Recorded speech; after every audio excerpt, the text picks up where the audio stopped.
Hello दोस्तों, स्वागत है आपका अपने YouTube चैनल बी ट्रैवलर पर। दोस्तों, आज की इस वीडियो में हम बात करेंगे धरती पर स्वर्ग कहे जाने वाले श्री वैष्णो देवी मंदिर की यात्रा के बारे में। इस वीडियो में हम आपको श्री वैष्णो देवी मंदिर की यात्रा से जुड़ी सभी जानकारी डिटेल्स में देने की कोशिश करेंगे।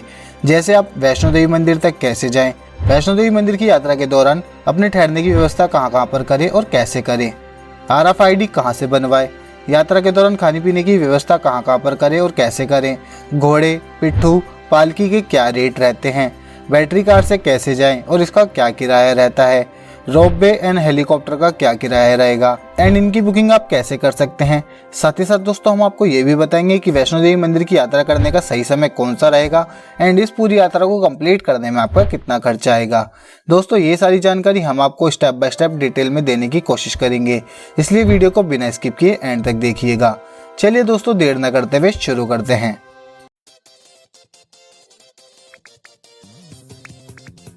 वैष्णो देवी मंदिर, जो कि धरती पर स्वर्ग के रूप में भी जाना जाता है, यह मंदिर भारत के सबसे प्रसिद्ध मंदिरों में से एक है, जिस वजह से इस मंदिर की यात्रा को सबसे पवित्र यात्राओं में से एक माना जाता है। यह मंदिर जम्मू एंड कश्मीर की त्रिकुटा की पहाड़ियों पर स्थित है। यह मंदिर एक गुफा में स्थित है और इस मंदिर तक पहुंचने के लिए लगभग 12 किलोमीटर लंबी चढ़ाई करके जाना होता है, लेकिन मंदिर तक पहुंचने का रास्ता एकदम खूबसूरत है, जो कि आपकी यात्रा को एकदम यादगार बना देता है। वैष्णो देवी मंदिर की यात्रा को सबसे पवित्र एंड प्रसिद्ध माना जाता है, जिस वजह से यहाँ पर माता वैष्णो देवी जी के दर्शन करने के लिए दूर दूर से श्रद्धालु आते हैं और नवरात्रि के समय तो यहाँ पर श्रद्धालुओं की भीड़ भी काफी बढ़ जाती है। अगर आप भी इस साल माता वैष्णो देवी जी की यात्रा प्लान कर रहे हैं तो पूरी वीडियो को जरूर देखिएगा। आइए सबसे पहले जानते हैं कि आप वैष्णो देवी मंदिर तक कैसे पहुँच सकते हैं। दोस्तों, आपको वैष्णो देवी मंदिर तक पहुँचने के लिए सबसे पहले कटरा तक पहुँचना होगा और यहीं से आपकी आगे की यात्रा शुरू होगी एंड आप कटरा तक बस, ट्रेन या फ्लाइट के थ्रू पहुंच सकते हैं। अगर आप बस के माध्यम से वैष्णो देवी मंदिर तक पहुंचना चाहते हैं तो आपको दिल्ली से जम्मू तक के लिए डायरेक्ट बस की सुविधा मिल जाती है एंड जम्मू पहुंचकर आपको जम्मू से कटरा तक के लिए डेली बेसिस पर चलने वाली बसेस की अच्छी कनेक्टिविटी देखने को मिल जाएगी, जिनके माध्यम से आप जम्मू से कटरा तक बस के थ्रू पहुंच सकते हैं।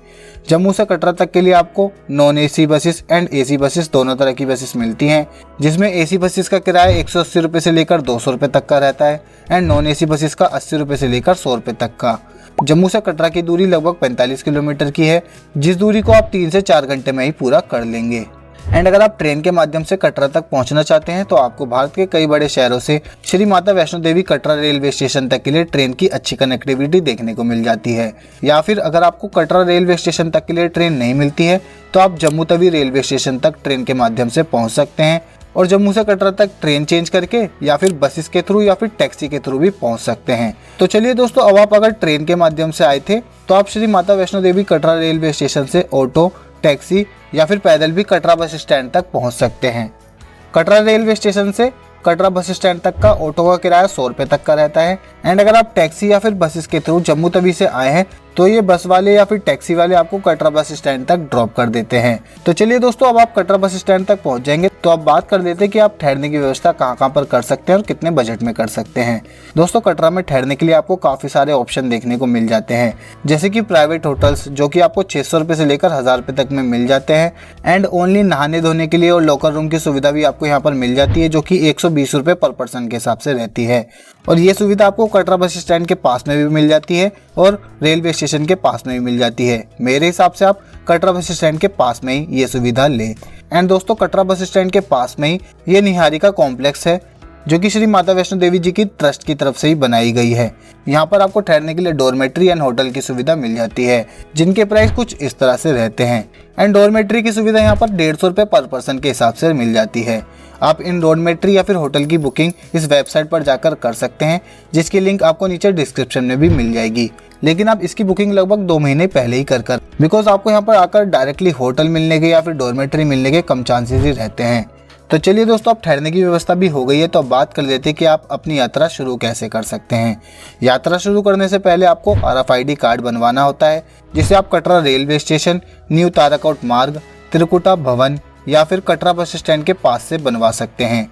ये RFID कार्ड फ्री में बनता है, जो कि आप यहाँ से बनवा सकते हैं।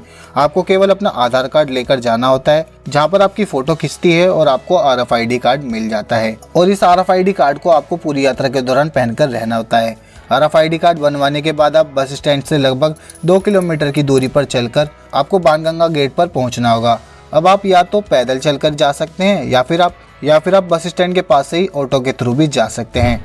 150 रुपये किराया रहता है इन ऑटो के थ्रू जाने का। बाणगंगा गेट पर ही आपकी चेकिंग होगी, देन आपकी यहीं से चढ़ाई शुरू होती है और यहाँ से ऊपर मेन भवन तक का रास्ता लगभग 12 किलोमीटर का रहता है। अब आप इस रास्ते को या तो पैदल पूरा कर सकते हैं या फिर आप घोड़ा, पालकी एंड पिट्ठू के थ्रू भी पूरा कर सकते हैं। घोड़े या खच्चर से जाने का किराया कुछ इस तरह से रहता है एंड पालकी के थ्रू जाने का कुछ इस तरह से। एंड अगर आपके साथ बच्चा है और उसके लिए आप ट्रॉली लेकर जाना चाहते हैं तो उसके प्राइस कुछ इस तरह से रहते हैं। एंड अगर आप बैटरी कार के थ्रू जाना चाहते हैं तो इसके चार्जेस इस तरह से रहते हैं, लेकिन ये केवल आपको अर्धकुंवारी पहुंचने के बाद से ही भवन तक के लिए मिलती है। एंड इसकी टिकट आपको लगभग 1 से 2 महीने पहले ही बुक करके आनी चाहिए, बिकॉज डायरेक्ट टिकट मिलने के चांसेस ना के बराबर ही रहते हैं। अब आप माता रानी के नाम का जाप करते हुए 2 मार्ग से पहुंच सकते हैं, एक ताराकोट मार्ग, एक बाणगंगा मार्ग। अगर आप पैदल यात्रा करना चाहते हैं तो आप ताराकोट मार्ग के रास्ते से जा सकते हैं, जिस रास्ते से आपको घोड़े, खच्चर, पालकी नहीं मिलती है। एंड ये रास्ता पैदल चलने वालों के लिए बनाया गया है। एंड या फिर आप बाणगंगा मार्ग से होते हुए भी जा सकते हैं। एंड दोस्तों, यात्रा के दौरान आपको जगह जगह पर वॉशरूम, बेंचेस, भोजनालय एंड शॉप देखने को मिलती हैं। यहाँ पर भोजन करने के प्राइस कुछ इस तरह से रहते हैं इन भोजनालय में। अब आप लगभग आधा रास्ता पार कर लेते हैं तो आपको ये 2 रास्ते देखने को मिलते हैं जो कि आगे भवन के लिए जाते हैं। एक रास्ता हाथी माथा मार्ग के नाम से जाना जाता है जो कि अर्धकुंवारी से होते हुए जाता है। एंड दूसरा रास्ता हिमकोटी मार्ग के नाम से जाना जाता है जो सीधा भवन तक के लिए पहुंचता है। ये रास्ता अर्धकुंवारी से होते हुए नहीं जाता है। अब आप अर्धकुंवारी से होते हुए जाएंगे तो आप ऊपर दर्शन करने के लिए जा सकते हैं। यहाँ पर गर्भजून की गुफा है जहाँ पर आप दर्शन करने के लिए जा सकते हैं और यहाँ पर ये मंदिर भी बना हुआ है जहाँ पर आप दर्शन कर सकते हैं। लेकिन गर्भजून में दर्शन करने के लिए भीड़ काफ़ी रहती है, जिस वजह से इसकी वेटिंग 24 से 36 घंटे की रहती है। इसलिए अगर आपके पास इतना समय है तो आप इसी के पास से काउंटर से दर्शन पर्ची ले सकते हैं जो कि निःशुल्क रहती है। एंड अगर आप यहाँ पर दर्शन करने के लिए रुकेंगे तो यहाँ पर आपको ठहरने की व्यवस्था भी करनी होगी। अर्धकुंवारी में ठहरने के लिए श्री माता वैष्णो देवी ट्रस्ट की तरफ से शारदा भवन में सुविधा मिल जाती है, जहाँ पर आपको लगभग 800 रुपये तक में रूम मिल जाते हैं। एंड डोरमेट्री आपको 150 रुपये पर पर्सन के हिसाब से मिलती है। ये डोरमेट्री आपको श्रीपुत्री भवन में मिलती है, लेकिन दोस्तों इनकी बुकिंग आपको लगभग 2 महीने पहले ही करके आनी होती है। यहाँ आकर आपको रूम्स या फिर डोरमेट्री मिलने के चांसेस कम ही रहते हैं। एंड दोस्तों, आप अगर बाहर ठहरना चाहते हैं तो यहाँ पर आप कंबल लेकर भी ठहर सकते हैं, जो कि आपको 100 रुपये तक में कंबल मिल जाते हैं।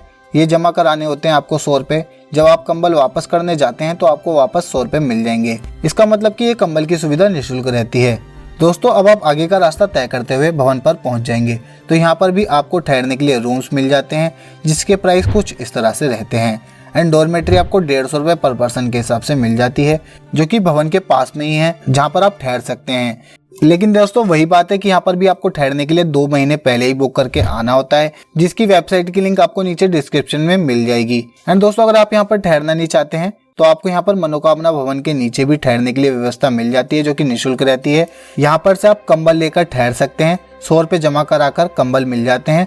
देन आप कंबल वापस करेंगे तो आपको 100 रुपये वापस मिल जाते हैं। एंड भवन में दर्शन करने जाने से पहले आप भवन के पास में स्थित लॉकर रूम में अपना सामान जमा करा सकते हैं, जो कि निःशुल्क रहती है।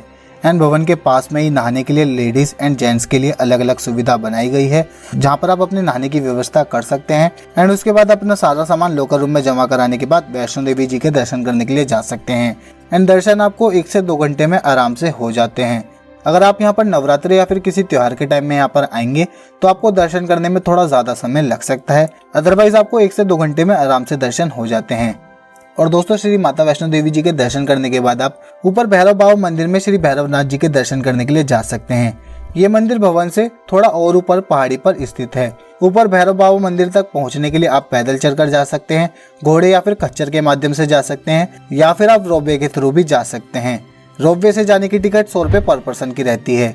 ये रोपवे सुबह 8 बजे से शाम 6 बजे तक चलती है और इसकी टिकट लेने के लिए आपको लगभग 1 घंटे पहले ही लाइन में लगना होता है। और अगर आप इसकी टिकट ऑनलाइन लेकर आना चाहते हैं तो आप इस वेबसाइट पर जाकर इसकी टिकट की बुकिंग कर सकते हैं।